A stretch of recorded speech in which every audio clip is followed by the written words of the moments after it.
को 3 टर्म्स में दिक्कत आती है। सबसे पहला है ऑटोगैमी, दूसरा है जिटोनोगैमी और तीसरा है जीनोगैमी। सबसे पहले टाइप्स ऑफ पॉलिनेशन के बारे में जानते हैं। पॉलिनेशन के 2 टाइप्स होते हैं। सबसे पहला टाइप सेल्फ पॉलिनेशन और दूसरा है क्रॉस पॉलिनेशन।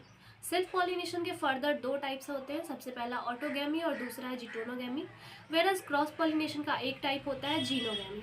सबसे पहले ऑटोगैमी को जानते हैं। ऑटो मतलब होता है सेल्फ, गैमी का मतलब होगा fertilization, that means self fertilisation.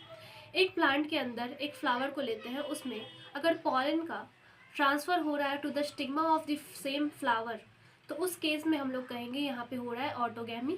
और अगर कोई हमसे पूछे कि इसमें जेनेटिकली और फंक्शनली कौन सा पॉलिनेशन हो रहा है, तो ऑटोगैमी में बोथ जेनेटिकली एंड फंक्शनली दोनों ही सेल्फ पॉलिनेशन की कैटेगरी में आता है।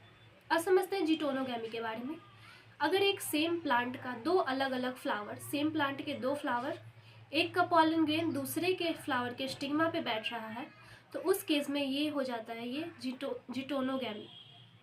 अगर इसमें हमसे पूछे कि फंक्शनली और जेनेटिकली कैसा है, तो ये जेनेटिकली तो सेल्फ पॉलिनेशन है, बट फंक्शनली यहाँ पे क्रॉस पॉलिनेशन होता है।